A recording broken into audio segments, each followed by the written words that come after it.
Assalamualaikum warahmatullahi wabarakatuh.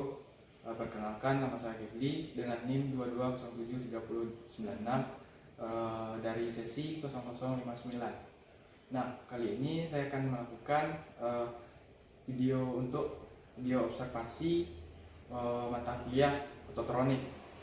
Nah, kali ini saya akan mengambil 3 materi, yaitu materi tentang sistem GLI pada mobil Sigra, nah yang di belakangnya pada mobil Sigra, dan juga sistem common rail dan sistem VVTi atau di aktuator OCP. Nah, yang pertama itu tentang sistem GLI. Nah, GLI itu adalah itu yang di bawah intake ini ada 4 buah. Nah, itu tentang GLI, tentang pengapian yang tidak mempunyai distributor atau yang disingkat biasa distributor less ignition. Nah, yang mana untuk komponennya itu ada yang pertama itu ada baterai. Nah, dari baterai dilanjutkan dengan ke fuse box. Nah, untuk di dalam dashboard itu tidak bisa kita lihat, itu ada main ECU, dan dilanjutkan ke ignition coil, lalu ke busi. Nah, untuk cara kerjanya itu sangat sederhana. Arus dari baterai masuk ke ECU, dan dari ECU dia akan menerima informasi dari berbagai sensor, misalnya dari sensor ECM, CKV, banyak lagi seperti dari intake air temperatur. Kalau ada, biasanya kalau yang mobil pakai MAP seperti Avanza, seperti Innova, itu ada MAP, dia include sama IFT-nya di sana. Itu juga termasuk untuk sensor-sensor untuk pengapian. Nah, setelah menerima informasi dari sensor-sensor, disitulah ECU akan memproses data untuk saat pengapian, yang mana pengapian itu berada di akhir langkah kompresi, yaitu untuk membakar campuran bahan bakar dan udara. Nah, untuk materi yang kedua yang saya kuasai yaitu tentang sistem VVTi atau yang biasa di pabrikan Honda itu VTEC. Nah, ini untuk di pabrikan Toyota itu ada yang namanya VVTi. Nah, untuk yang di mobil Sigra di belakang saya ini sudah menggunakan dual VVTi, yang mana dia bisa mengatur untuk overlap untuk yang exhaust dan yang intake. Nah, untuk komponen dari CVT juga untuk mobil-mobil yang terbaru sekarang ini itu juga sangat sedikit. Yang pertama ada baterai. Nah, baterai ada yang namanya di sini aktuator OCV atau oil control valve, yaitu katup pengontrol oli.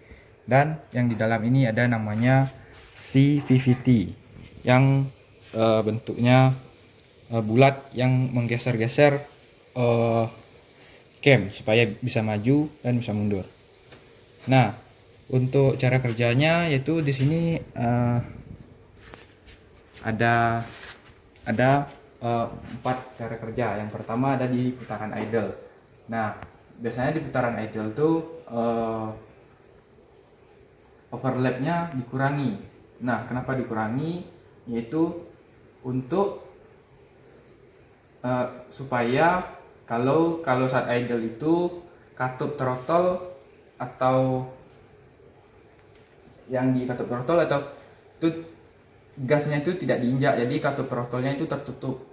Nah, jadi yang sebelum katup throttle yang dari luar atau dari saringan udara itu tekanan masih ada, tapi udah di belakang katup throttle body yang mau masuk ke dalam silinder itu tekanan udaranya di situ tuh hampir 0 atau 0 bar. Nah, yang mana kenapa dikurangi? Nah, saat pengapian sudah terjadi, nah kalau overlapnya ditambah, itu piston akan mendorong sisa bahan bakar, kemungkinan akan masuk ke intake manifold karena tekanan yang di dalam intake ini 0, sedangkan tekanan yang di dalam silinder ini besar. Nah, seperti yang kita ketahui, udara akan bergerak ke tekanan yang lebih tinggi, ke tekanan yang dia akan mencari tekanan yang lebih rendah dulu. Nah, kemungkinan akan terjadi pembakaran 2 kali, sedangkan kita tidak membutuhkan tenaga di sini, yaitu cuman idle. Jadi overlapnya itu dikurangi. Nah, untuk cara kerja yang kedua yaitu ada beban rendah dan sedang. Nah, untuk beban rendah dan sedang ini yaitu overlapnya ditambah. Nah, kenapa ditambah? Nah, disinilah itu diperlukan tadi, yaitu kembalinya sisa pembakaran ke dalam intake. Nah, supaya saat langkah hisap itu sisa-sisa pembakaran yang masuk ke dalam intake akan kembali lagi ke dalam silinder dan akan dibakar ulang supaya mengurangi emisi. Nah, disinilah peran PVTi dalam mengurangi emisi. Dan jika pembakaran sebelumnya ada yang tidak terbakar sempurna, maka di pembakaran kedua inilah dia akan terbakar secara sempurna untuk mengurangi emisi. Tetapi ya ada kekurangannya, yaitu tenaga yang berkurang sedikit. Tapi demi untuk regulasi dunia yang saat ini, yaitu menuju zero emisi, jadi digunakanlah PVTi untuk mengurangi 2-3% emisi yang dihasilkan oleh mesin. Nah, untuk cara kerja yang ketiga yaitu ada di beban berat, kecepatan rendah dan sedang. Nah, yang mana di beban berat, kecepatan rendah dan sedang ini overlapnya juga ditambah. Nah, tetapi beda peruntukan dengan kecepatan rendah dan sedang. Nah, tetapi untuk di beban berat, kecepatan rendah dan sedang, ya ini untuk pembilasan, yang mana itu pasti saat kecepatan rendah beban berat itu gasnya di lumayan full atau hampir mentok lah gasnya supaya menghasilkan tenaga. Nah, tujuannya di sini itu, karena tekanan yang di dalam intake itu besar, maka kemungkinan sisa pembakaran akan terdorong ke exhaust, dan kemungkinan juga ada udara baru atau campuran bahan bakar dan udara yang keluar melalui exhaust tanpa melalui proses pembakaran dulu. Nah, ini disebut yang namanya pembilasan. Nah, kemungkinan kalau ada yang di mobil-mobil yang menggunakan di exhaustnya itu ada busi, itu akan dibakar di sana. Tetapi kalau yang mobil-mobil yang biasa ini itu cuman pembilasan saja, yaitu dikeluarkan langsung ke exhaust. Nah, kemudian yang terakhir yaitu yang keempat ada di beban berat, kecepatan tinggi. Nah, beban berat, kecepatan tinggi yaitu overlapnya dikurangi. Nah, kenapa dikurangi? Nah, di sini untuk menstabilkan tenaga itu supaya tidak terjadi emisi yang berlebihan. Yang mana kenapa dikurangi? Yaitu tenaga yang dihasilkan juga sudah stabil dan tekanan yang di dalam intake juga sudah rendah. Kemungkinan kecepatannya itu gasnya tidak terlalu full, karena beban mesin juga tidak berat karena bisa mencapai kecepatan tinggi. Nah, selanjutnya yaitu cara kerja OCV. Bagaimana sih OCV itu mengatur pengajuan, memajukan atau memundurkan katup atau pembukaan katup. Nah, untuk cara kerjanya itu eh, setelah informasi dari sensor-sensor terkumpulkan yang disampaikan ke ECU akan memerintah OCV atau oil control valve untuk melakukan overlap atau mengurangi overlap. Yaitu biasanya kalau untuk overlap, yaitu katup yang ada di OCV itu maju supaya oli yang dari kartel itu bisa mengisi komponen yang namanya CVVT, yaitu ada yang bulat yang untuk memajukan atau memundurkan camshaft, supaya kalau untuk dimajukan supaya camshaft lebih cepat menekan katup atau menutup katup. Baiklah, untuk materi yang ketiga atau topik yang ketiga yang saya ambil yaitu tentang EV dan common rail. Nah, untuk EV itu di motor bensin, dan kalau yang common rail itu biasanya di motor diesel. Nah, karena kita adanya di mobil segera, kita pakai aja yang EV. Nah, untuk yang EV komponennya itu lumayan banyak. Pertama ada baterai, ada main ECU, kemudian ada sensor seperti yang ini, seperti MAP, ada camshaft di dekat saluran intake, kemudian ada crank yang di bawah, yang di dekat flywheel, ada crank, kemudian ada juga sensor yang di dekat dalam lengkungan intake ini, ada namanya sensor temperatur engine. Kemudian ada sensor cairan pendingin juga. Nah, untuk yang EV ini hampir terkait semua sensor sebagai komponennya. Kemudian ada injektor. Nah, injektor yang ini. Injektor ada tangki bahan bakar dan ada filter bahan bakar. Ya, itu kalau kita mau melihatnya itu masuk ke dalam kolom. Kemudian ada pompa bahan bakar dan ada full level sensor.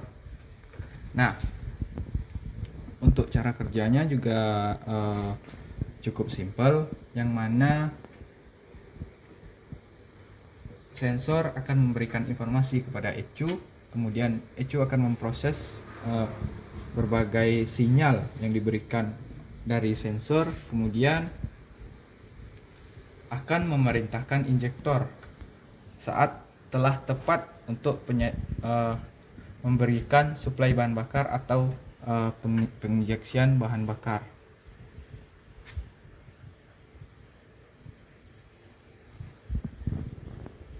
Baiklah Bang, bagaimana untuk ini untuk pertanyaan bagaimana soal DLI, bagaimana kerusakan apa saja yang sering terjadi di bengkel, dan bagaimana perawatannya, dan kelebihan dari DLI itu dan kekurangan dari DLI atau distributor less efficient.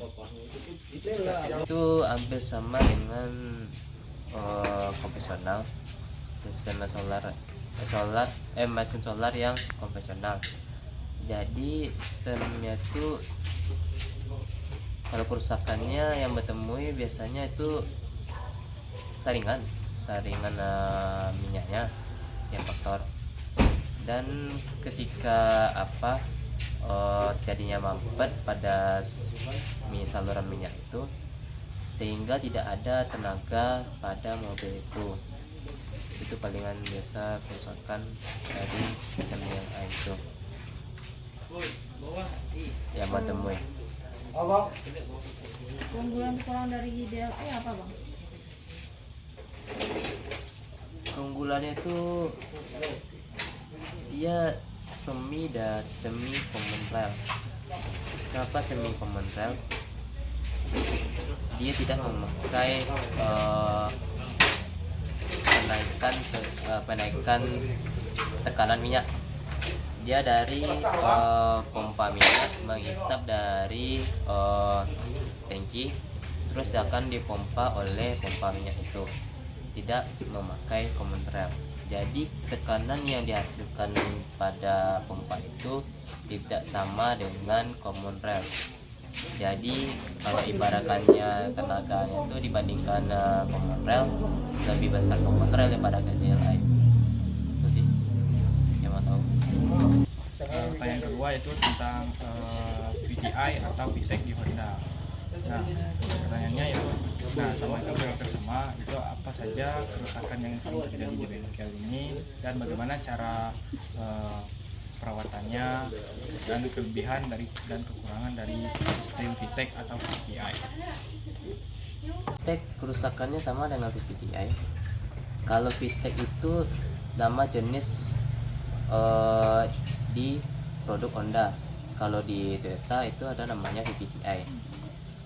Sama dengan kerusakannya itu kalau misalkan oli jarang ganti atau terlambat ganti, itu biasanya oli itu jalur oli dari kartel menuju ke kepala silinder itu mampet, dan OCV itu tidak berfungsi. OCV itu berfungsi ketika di putaran tinggi, misalkan di putaran RPM 3000 ke atas tuh. Jadi sama ibaratkan kalau di kijang itu dia memakai vakum, jadi fungsinya itu menaikkan dan menurunkan pengapian pada kursi tersebut. Itu fungsi dari OCV, atau memaju dan memundurkan. Sistem perawatannya itu palingan olinya di rutin ganti selama 10.000 km. Setiap 10.000 km per 6 bulan. Kalau lewat dari 10.000 km itu diganti, dan lewat di 6 bulan itu harus diganti juga. Dikarenakan itu oli ada batas waktu expirednya. Batas waktu expired. Untuk pertanyaan terakhir itu tentang common rail. Nah, pertanyaan juga pertama itu bagaimana apa saja yang kerusakan yang tentang common rail yang sering abang tangani di bengkel ini? Bagaimana cara pemeriksaannya atau perawatan dari sistem common rail? Apa kelebihan dan kekurangan dari sistem common rail? Biasanya itu ada minyak yang mampet atau minyak yang kotor. Jadi ketika disaringan itu disaringlah minyak-minyak yang kotor itu.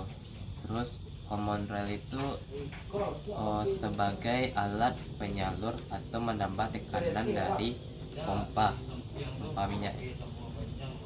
Sehingga ketika tekanannya di nozzle itu akan bertambah, sama dengan ibaratkan mengisi tekanan yang kecil menjadi besar keluarannya. Itu common rail. Mungkin untuk perawatannya Bang? Perawatannya palingan ada sekitaran 20 km, atau dia memakai biosolar itu 20 km itu harus diganti saringannya, kecuali dia memakai deslide. Kalau deslide dia itu sekali 50 kilo 50.000 kilo itu biasanya, karena biosolar itu mengandung zat-zat air kalau ketika mobil itu tidak dihidupkan atau tidak dijalankan. Jadi sehingga common rail itu tidak bekerja dengan baik, karena sifat air itu tidak mempunyai tekanan. Kalau misalnya ada air itu dia akan masih kayak berangin, kalau silaran berangin. Nah, jadi full tekanannya itu. Kekurangannya itu kalau Bang lihat dari segi kerusakannya, kekurangannya nggak ada, maksudnya itu nggak ada. Dari segi tekanan itu lebih bagus daripada yang konvensional. Kenapa Bang bilang begitu? Dikarenakan tekanan yang sebelumnya di Korea konvensional itu lebih rendah daripada yang konvensional. Maksudnya itu berapa rendah? Ibaratkan kalau misalkan tekanan rendah pada ke ruang bakar, masuk ke ruang bakar, itu akan mengakibatkan tenaga yang berkurang atau tenaga yang tidak maksimal pada solar itu. Sehingga kalau misalnya common rail diciptakan itu untuk supaya menambah tekanan yang lebih rendah dari sebelumnya, dari konvensional menuju ke common rail.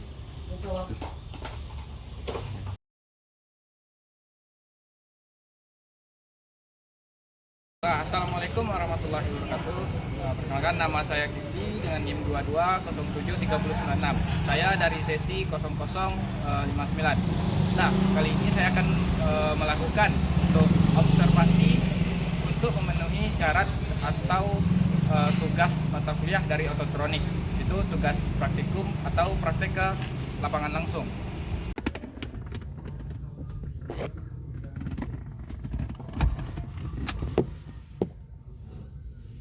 Nah, ini untuk posisi motor dari EPS atau electric power steering dari mobil Suzuki R3. Nah, ternyata dia menggunakan tipe kolom EPS atau electric power steering. Nah, ini untuk posisi racknya posisinya sebenarnya di bawah nih, di atas as untuk roda nih, untuk posisi racknya. Ini ke kiri, ini ke kanan.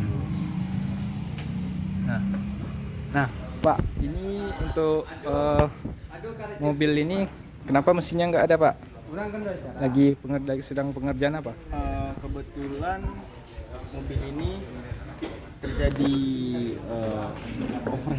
overhead.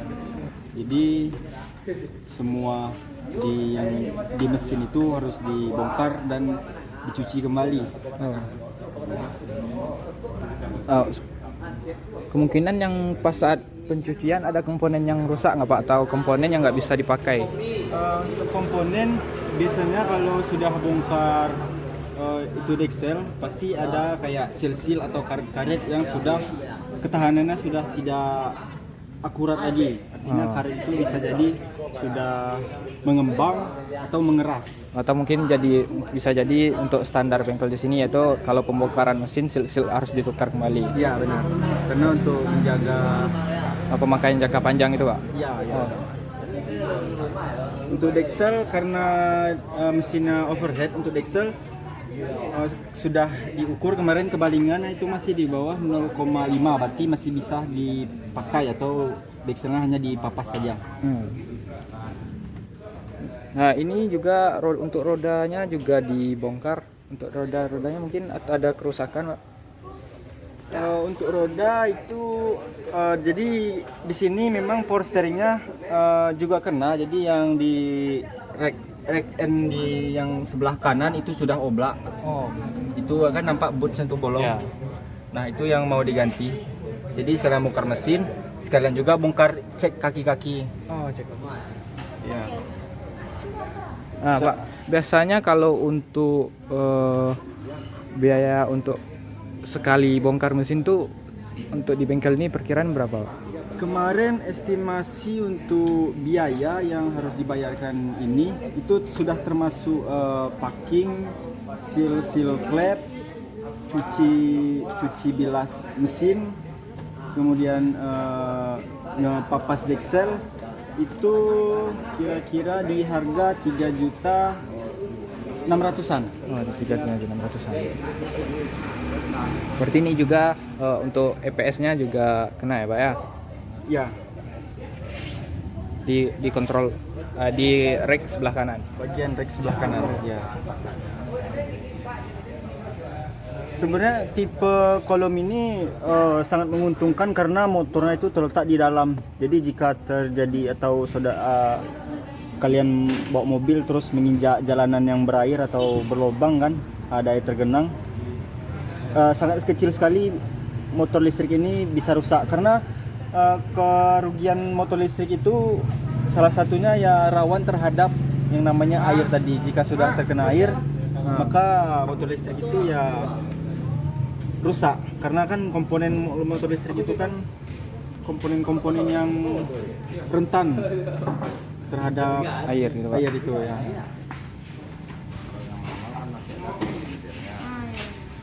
Terima kasih Pak. Ya semoga aja nggak mengganggu Bapak untuk kesininya Pak. Ya, sama-sama.